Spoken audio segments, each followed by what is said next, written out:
Hi, my name is Ferenc from the here. Congratulations, wonderful movie. And my question is, how much did you develop the world of the movie? I mean, the other characters besides Locke, and how much Mr. Hardy took part in creating the character of Locke? Well, in terms of the creating the character of Locke, as I say,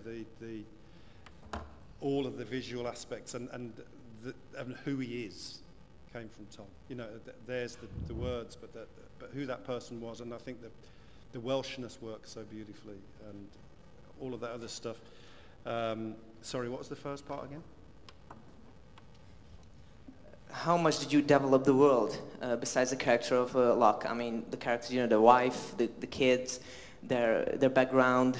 I developed the world. Develop, yes. Oh, sorry, yeah. You just have to think. Again, I'll hand this over to, because as soon as Tom read the script, he wanted to start looking at who this person is, who the family is. So maybe Tom. The script was a blueprint. So obviously Steve had done a lot of work behind it and in creating the characters. And when I read the script personally, I could see who they were, these people. Then I personally made some choices which I ran past Steve. I liked the fact that he was a captain of a ship in some way, hence sort of the woolen jumper and everything being slightly soft, like the beard, and him having a softness to his voice, but that could weather the storm. I'd recently been taken out to somewhere rather hostile with a friend of mine who was Welsh, and he had I tried to do my best impression of his accent in the film. But he's the type of lad, there's a gentleman in this room now with me as well, who have tremendous grace under pressure in environments which are incredibly hostile, which I wanted to also connect the dots with Ivan.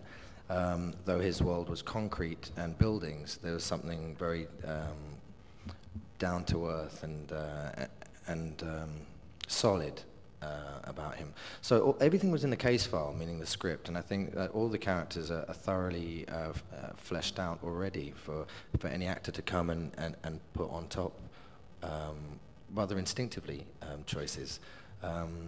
It's funny that you didn't see the faces of the other actors who were in the room in the hotel and how they would have portrayed physically their characters, but there was ample room, I think, for each one of them to develop full physical life and transformation. That's what's so beautiful about a script, that actually it reads as a radio play, and I think you can see these characters, whether or not you see my interpretation of Ivan Locke, the way that I portrayed him, you could see him, whoever read him, physically, I think anyway. So the development of them is purely from your imagination, but it has to be grounded somewhere, and that comes from the case file, and I think that's being the script, and back to the script again, being well written. Hi, I have two questions for Mr. Hardy. You've been in a superhero movie before, and this is a real, everyday life hero. But cinemas nowadays are full of superhero movies, and the reaction from the audience this morning was enthusiastic. Don't you think that we need more real heroes, more than Marvel Comics heroes in cinemas? And how did you prepare for this movie? And why it's not in competition? Thank you.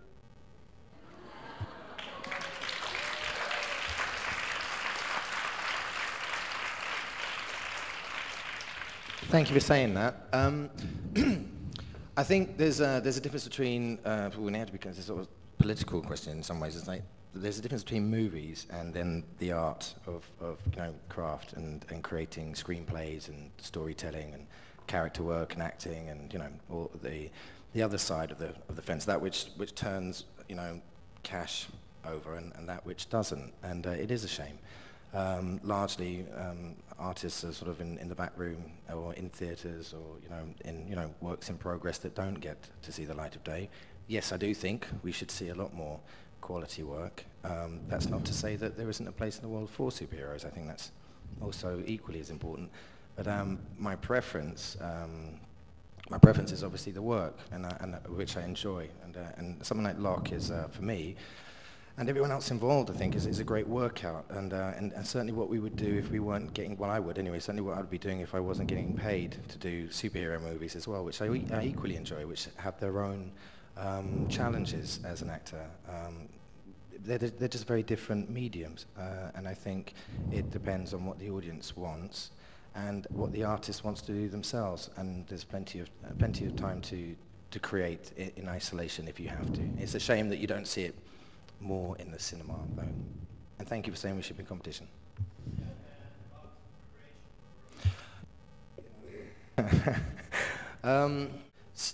Steve wrote a script which was a 30-page synopsis, which turned into 90 pages 3 days before the shoot.